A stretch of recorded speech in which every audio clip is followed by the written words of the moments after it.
Speaking of, this is the Happier Hour. Philosophy to help life suck less. This podcast is slightly different than the normal Happy Hour podcast episodes, in that this is part of a series for something called Podcast Row, which is basically like back-to-back podcast interviews with some really cool entrepreneurs and founders and startup folks. We are here at Stand Up New York, and I was sort of an understudy situation where I got a call, 24 hours ago to come and, because I have a podcast, do some interviews with these wonderful people. And what I love about who you're going to hear from is that she also is sort of an understudy to fill in for. So both of us, this is going to be very impromptu, and it's going to be great, and you're going to love it. So normally with the shows, there's a certain theme. It's normally done in front of a live audience. Each guest, I tie into a philosopher that has to do with the topic. Usually one of the guests is an academic philosopher. The other person is philosophic-ish. There's a Q&A. So, screw all of that. We are in a podcast studio, and we don't have to worry about the guest. We don't have to worry about an audience. We just get to sit and chat. Like, we are, like, this coffee cup is filled with gin, which would be great. If wishes for dreams. That's not the expression. Anyways, this is the last interview for both the guests and I of today. So this has meant 5 back-to-back interviews and a lot of coffee. And I want you to hear from her next out of her own voice. So first, what is your name? Hi there. I'm happy to be here. My name is Rechelle Balanzat. Welcome. That is a beautiful name. So normally, podcast hosts will read a bio that has been presented. We're gonna keep it a little cash here, and I would love for you to share in your own words, like your 2-minute. Just if I were to ask you, like at a cocktail party, like tell me about yourself. What would you say? Where do I start? I know it's really hard and mean, but do it. Okay. Well, about myself, I was born in the Philippines. I came to the U.S. when I was 3. I grew up in Bayonne, New Jersey. I went to Fordham University, launched my first company back in 2009, and now I'm on my 3rd company.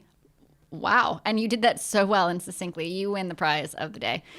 Because now I'm like, wait, tell me more. So what was the first company?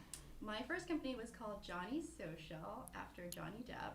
It was so funny. So I had the biggest crush on Johnny Depp. And I was like, you know what? Most women want to sleep with him. I want to be him, which was so weird. That is amazing. Anyway, but Johnny Social was a social media agency, a boutique social media agency. And I taught companies how to use this social media thing back in 2009. Like the Facebook. Yeah, I was like, what is a Facebook page? You are of the generation that the rest of us are like, how do you turn this thing on? Yeah. So what did you want to be growing up? I wanted to be a newscaster. Oh, I see that. Yeah. Yeah, and then you're like, then you got to get up at like 3 a.m. and talk about depressing things. There was this whole part of, like being in front of the camera and having an on-camera personality. And you didn't want to do that? There was this other side of it, and I didn't know if I was comfortable with that. So interesting, because you're so personable. Thank you. Yeah. So we actually met, during a break, and she was like, I'm going to be on your show. And so we already know that we love each other because that conversation happened, which is great. So you started with Johnny Social, obsessed. And you are now, so you're on your 3rd company. We share what that company is. Sure. The name of my current company is Juliet. I have a thing for J's. And it's premium laundry and dry cleaning service. Clients use our app. We pick it up tonight. You get it back tomorrow night. What makes this service unique from other laundry Apart services? from the app, which makes it very convenient and seamless for our clients, we also do everything in-house. So everything gets done at our store on 87th and Broadway. We're eco-friendly, sustainable, and organic. We don't use plastic and wire hangers. No wire hangers. I think you're probably too young for that. Is that All About Eve or something? Which black and white movie is that? My mom. Yeah, the mom goes crazy. My mom used to always say that to me, like no wire hangers. Anyways, therapy. Okay. So how did you go from Johnny Depp to Juliet? Well, launching my first company was a marvelous failure, and that was a great lesson because I learned how difficult it is to scale and grow a company. So having that knowledge has really helped me with my current company. And once I realized that it's really difficult to scale a boutique agency, I moved into the tech industry, which was the second company. I was the head of marketing for a tech startup.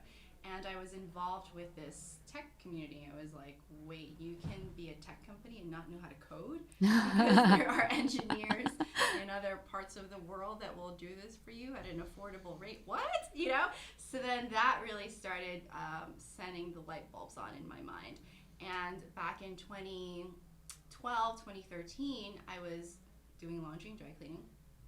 And I struggled with pickup and delivery. I said, why isn't there an app that just picks up and delivers my laundry? And that was the beginning of my foray and adventure into building Juliet.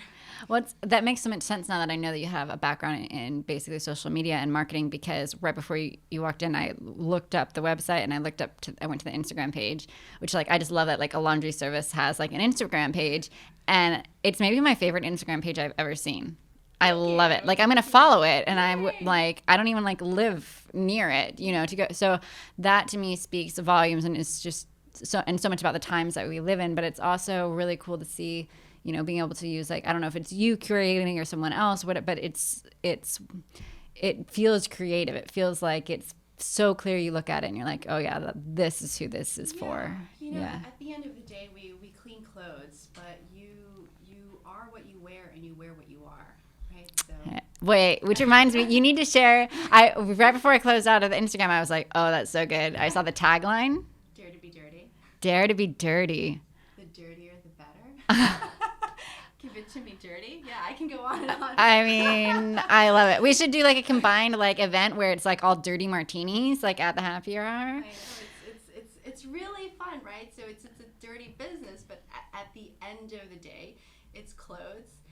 And from a New Yorker's mindset, we all wake up, we put on our clothes, we go out, and we get dirty, whether it's physically, mentally, emotionally. We're like closing deals, we're going to meetings, we're hustling, we're going on interviews. We're just getting on the subway, which is dirty enough. Yeah, you're physically getting dirty. Like every day we get dirty. And that's really where I started telling my brand story and what the company stands for, and how I bridge the gap between this mundane task of cleaning clothes and the psychological aspect of having to wake up fresh and then going out and getting dirty. Well, speaking of psychological aspect, I was stunned when you were like, oh, I know why they paired me with you. Would you like to share with the audience why, like what it is that we have in common? Actually, you're more pro, but like what it is that we have in common. We both love philosophy. We do. But which one of us has a degree in it? Yeah, I graduated from Fordham with a minor in philosophy. I love it. What did you major in? Comparative lit. Oh, yeah. That's so interesting. There was a time when I was like, I'm going to go back to grad school for comparative literature. And then I was like, what am I going to do? I know. But I love it. I love it. And there's that's such a great combination, philosophy and comparative lit, because you need it. And even when you break down philosophy, the love of knowledge, the love of wisdom, I think when I realized what philosophy stood for, I said, well, I can apply this to life. I don't know how. If only the Happy Hour podcast existed then. I was like, I don't know how I'm going to pay rent with wisdom, but I'm going to figure this out. Hey, you've got like Adam Smith, and then, Karl Marx, like they count as philosophers. So I wasn't that smart to write my own philosophies, but I just loved learning about philosophies from different philosophers. My mom was like, what are you going to do with that? I'm going to go to law school. You're like, start a Johnny Depp fan club, whatever I want to do. So you just mentioned actually that you have a philosophy, and your company has philosophy or philosophies, right? Yeah, we've got a few philosophies. Do tell. I mean, I really think at the end of the day, it goes down, going back to that dirty aspect of waking up every day and getting dirty and daring. Dare to be dirty is our actual tagline. And the dare is really interesting because it's actually you wake up and whatever your intention is for that day, whether it's to close a deal or to show up for a meeting and to perform well, you're daring. That is the dare part. And then the dirty aspect is a play on the word of physically getting dirty, but also the emotional stress and the hustle of going out and achieving your dreams or reaching for your dreams. You know, it's interesting because in January, the theme for the Happier Hour was failure. And actually, James Altucher was one of the guests, as well as a woman named Olivia from Quartz magazine.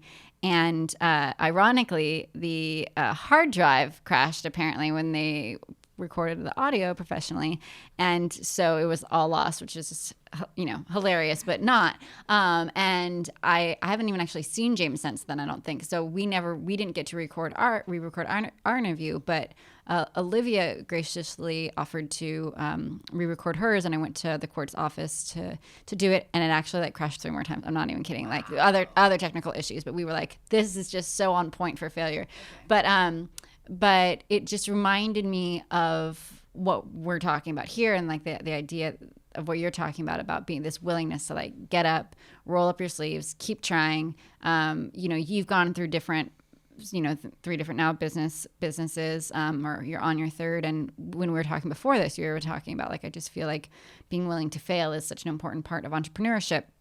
So Olivia and I had actually talked about Sartre, Jean-Paul Sartre, and this idea that in order to truly be authentic, a word that's a buzzword now, but he was talking about that, people think what they want is freedom, ultimate freedom, but then they actually are what he calls this idea of bad faith. They're actually so scared of actually having to be responsible for the choices that they actually don't make the decision on their own. Yes, it's one of my favorite philosophers. Yes. And that I didn't know, guys. That was not planned. Yeah, and one of my favorite lines, I wrote a whole paper on this, but you are condemned to be free. Yes. And it's interesting because you talk about failure, and failure to me is a mindset. It's only a failure if you didn't learn anything about it. I always like to interchange the word failure with lesson. What did you learn from it? And already there, you choose your perspective. As an entrepreneur, this is so important to keep yourself motivated, to continue getting up and getting dirty, because you go through shit every day, right? And you have to wake up and motivate yourself, and you need to be able to look back at those quote-unquote failures and realize it for what it is, which is opportunities to make yourself better and greater. Which is just so much easier said than done. And I totally get it. It's not, but it is helpful to really put it in your mind as a mantra.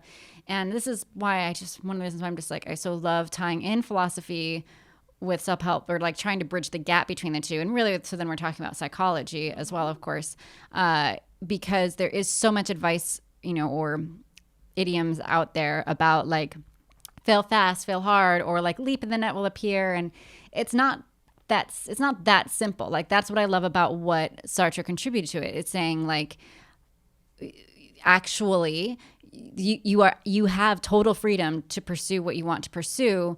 It's actually you are stopping yourself because you don't want the responsibility of what that actually means. One of my favorite quotes is Kierkegaard says, "Anxiety is the dizziness of freedom." I totally think this is why anxiety is on the rise right now where we're at. We don't have religion telling us what to do. We don't have, the government to a degree, of course, but not when you were a serf, So it's it is, angst. You wake up and you're I could do anything or be anything. Yeah. Oh my God, I could do anything or be anything. I'm just going to go Netflix, and chill. Yeah, exactly. What do I do, right? Exactly. And then we talked about this earlier too. In the digital age with social media, there's so much FOMO out there. And then at the same time, it's you're so afraid to take risks because when you fail, it's public. I think exactly. That's what you said earlier. Yeah. And that's feeding to this anxiety, which all goes back to mindset and perspective. It's are you going to, so there it is. But it goes back to how do you attack the day? How do you show up then the next day? And how do you show up to life? Yeah, it's interesting because, right now, the sort of when I say philosophy, when somebody's oh, what's your podcast about in philosophy? And they're oh, stoicism. So basically, right now, a lot of sort of white male entrepreneurs are really big on talking about stoicism. And I totally get it. And it has, it can help a lot. It's definitely, about how to you wake up and you don't want to go out in the cold to go to the gym, but you're going to, it's a lot about mental fortitude. And that is super important. But I think just as important is during this time is existentialism. The philosophy of really creating your own identity, which I know it sounds so like grandiose, but really questioning, what does society tell me and what do I act versus what do I actually believe? And it's so hard to know. I'm trying to tie this in actually into like FOMO and social media, because what it used to be so clear what was an advertisement and what was not. And right now, like, our friends are essentially advertising to us. They don't necessarily know that, but like, we see what they're wearing, we see what they're eating, where they're going. I mean, now this is a huge issue in the travel industry. Like, people are going to places for the gram, you know? So we're still then not being truly authentic then, because we're still letting ourselves be, our decisions be dictated, outsourced essentially. Yeah, I agree with you, and I think one of the way that I tackle that issue, because I'm conscious of it, is to take some time to self-reflect and to turn off the media too. There needs to be like a hard end to when you just stop consuming all of this media, and also your own inner critic of constantly comparing yourself to others. And that all comes with the practice of self-reflection, self-meditation, and self-meditate before you self-meditate, and self-awareness, But that helps me on a tactical level so that I can deal with that kind of anxiety. But more importantly, it helps me know myself, understand myself, and know what I want out of life. It's interesting because it all started with Socrates. I mean, there were people before him, but saying know thyself, and that's sort of the goal of all of philosophy, and some could argue all of life. And it's only recently that I'm realizing that's it's a process, and it's like an end game. It's knowing thyself is not. What am I trying to say? Like, Journey. It's a journey. It's a hashtag journey. It is. It's a lifelong journey, and you also adapt to your environment, right? So yeah. Darwin, survival of the fittest. Who I am today is, yes, what I've gone through the past decades of my life, but I'm also adapting to opportunities and struggles that I'm dealing with today. And what am I going to do to get over that and succeed? Yeah. It's interesting because in acting, if you're breaking down a scene, there's always, in every scene, there's something that the character wants, and there's an obstacle that they've got to overcome in order to get it. I mean, there's the main one that the whole play is sort of about, but every scene has to have that as well for it to actually be a scene, for there to be action. So what characters do is they have tactics that they try. So let's say like they want their husband to to give them a loving look, to like rekindle that love between them. You could do a sexy dance, you could throw a pillow at them, you could say something like it was an inside joke, you could berate them, you could do so many things to try to obtain the same goal, and that's like what life is like when you have a goal and you're going to try all of these different ways to get there, but that process teaches you about yourself and about the world around you. Yeah, absolutely. And also tapping into, maybe there are other parts of yourself that you're not aware of, and certain obstacles. What is the definition of insanity? Is doing the same thing over and over, hoping for different results. Yep. Einstein said that. But it's the same thing with obstacles, and you see this in relationships or in career or in business. If you keep on finding yourself in the same situation or in the same problem or predicament, then there's probably something in how you're addressing the situation that needs to change. And that is how we make ourselves better. But it's also taking the time to realize, get out of this victim mindset. Get out of this, well, these are all of the things that happened to me. I'm a big believer in being proactive and not reactive, and really taking life by the tails and owning it and taking control of your life, because you have to, as an entrepreneur, when all the odds are against you. Yeah. what is it, Han Solo that says never tell me the odds from Star Wars? I think that was him. It's just like tempting. I want to beat them. But that's interesting about, to tie in what you're just talking about to entrepreneurship, in the sense of you have to try all of these.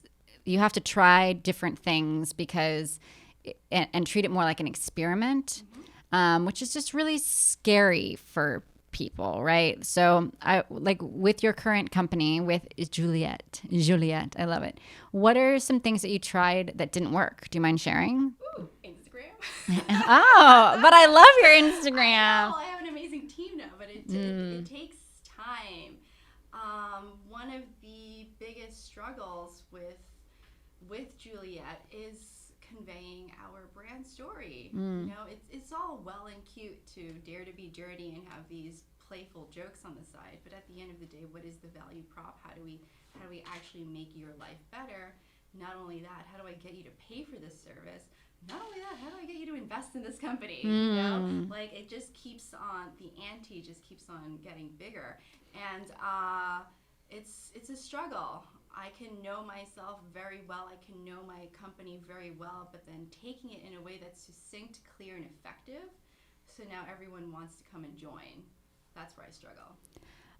Thank you. That's super honest. And that just made me realize that you can know yourself and it's still, that's not enough. Like, I think that right now there's a popular, I'm just seeing this trend a lot of I love a good personality test too. Like, I know I'm an Enneagram 7. I know I'm an ENFP. I know I'm a Pisces. Like, I know these things, it's amazing how much these things will spread on the interwebs. But that in of itself is not enough information. Or you could even, you could try something and there's information that you don't know. We don't know everything. And there's things you're not going to know until you actually, take the first step in. But again, that sounds, as these words are coming out of my mouth, one, I'm like, oh my God, I need more coffee. But two, I'm like, God, that sounds so banal, but it's so true. And it's just hard. There's no easy way around. There's no easy way. There's no shortcuts. No. There isn't a one size fits all for anyone. And it's a one big massive experiment that can give you a lot of anxiety or that can give you a lot of excitement. So say Juliet doesn't work, say for whatever reason, you're not able to get the funding that you need, whatever. What would you take away from this experience? That is a really difficult question, only because I've never thought about Juliet failing. Fair. I didn't mean to bring it down. I didn't mean to be a down. But I see what you're saying, and okay, so if all goes to shit, what do I do? Well, what would it be worth it? I guess is what I'm saying. Well, absolutely. The journey is right. What matters is the journey, and everything that I had to do and sacrifice to pursue this idea of building a company that I thought would change the world or change someone's world who needs clean clothes immediately before they get on the plane. And I do it for that. I'm always chasing the vision and the mission, and that's what I work towards every day. But if tomorrow it was different and things and the world around me shattered, then I would still be incredibly happy for just what I've done so far. It's so interesting because it really is like relationships, and yet we beat ourselves up so much, like the idea if you get divorced, the marriage has failed. Not necessarily. It might have been exactly right for where you're at that time, and things change, and I will say I was married for 10 years. Oh, wow. Yeah. And it's like divorced. I'm psychic. Oh. And we are the best of friends. Wow. Yeah.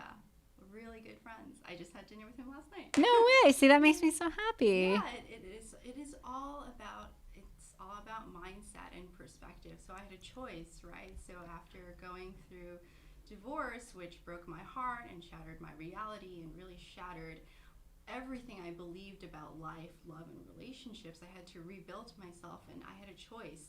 I was either going to be resentful and hateful and angry, or I was going to say, that really sucked, but I choose not to hate you.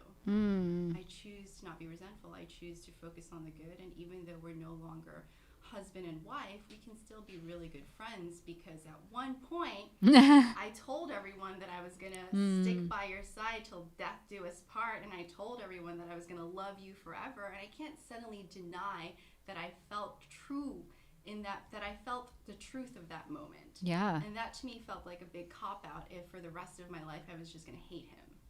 And so it took years. Well, that's what I was just going to say. I'm like, I need to be taking, I'm like, this should be your podcast because we need to now talk about like, so, but there was a time then where you needed some space. Absolutely. Okay. 2-3 years. And then it was like the text, and then it was like a lot of more tears. Yes. And that process, which was very painful, but which was actually very healing. Yes. Because we were mending our relationship, which had shattered and broken. This is really wild timing because part of why I'm so tired is I was up really late last night with somebody who's a very close friend who got divorced and stayed really close with her ex. And now he's seeing someone for the first time that's more serious, and she's been in another relationship, but it's like a death by a thousand cuts kind of thing instead of, and I said, I think that maybe part of it's because you guys never energetically cut ties for a time. You never separated for a time. And so that person still took up that part of your heart. Yeah, exactly. Yeah. I mean, I'm no expert. I was engaged and called off my wedding 6 weeks before, and he never spoke to me again. So, what do I know? But this was before I had, actually, that's sort of what started this, the whole interest in philosophy. And yeah. I'm like, is it martini o'clock yet? What is happening?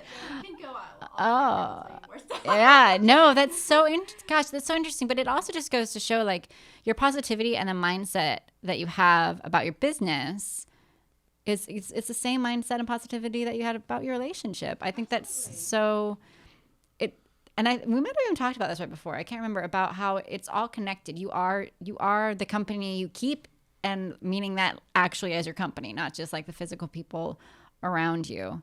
Yeah. And as the company grows, so we're 5 years in, and I'm really happy and thankful.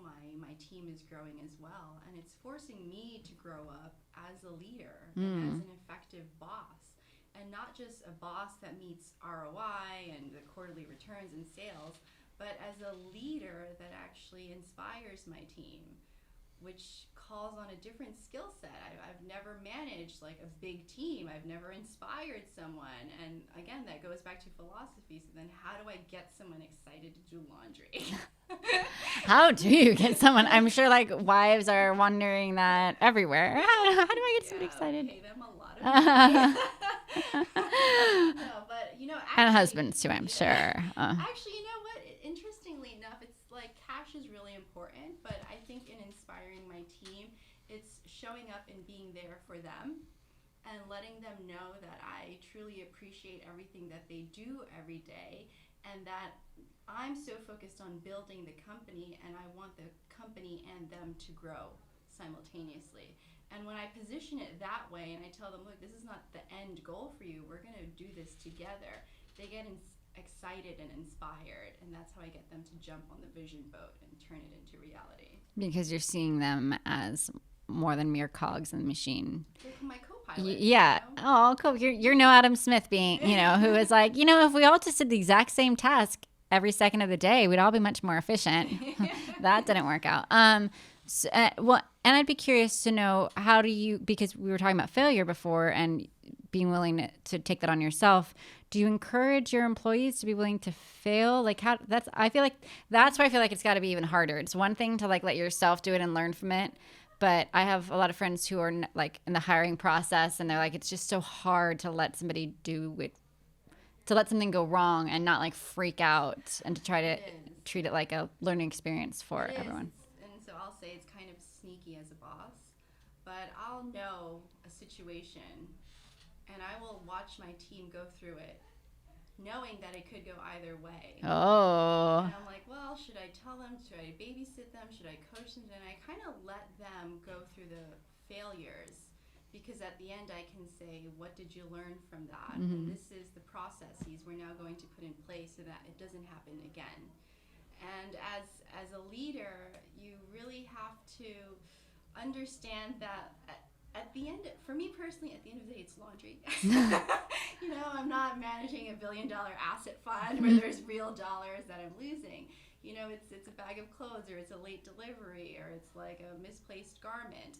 And being realistic about what's at stake each time, and being comfortable with my team kind of learning through that process and coaching them through it, and then helping them learn from it is my job as their leader.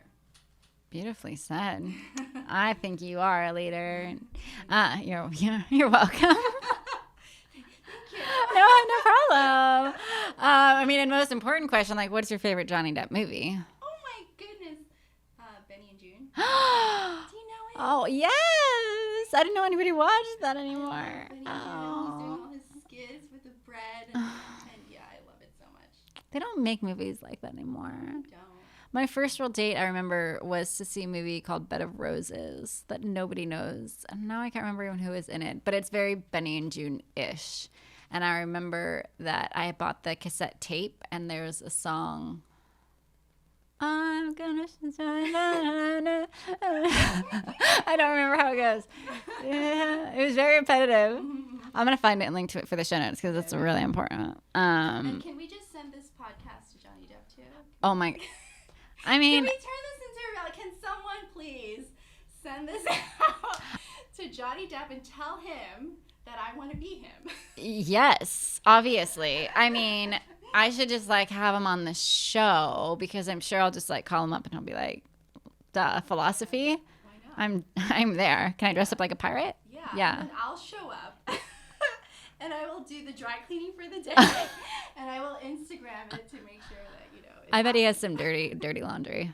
I'll take it. I don't know how to even end on anything better than that. So I think that I'm going to ask you where people can find you. JulietCleaners.com.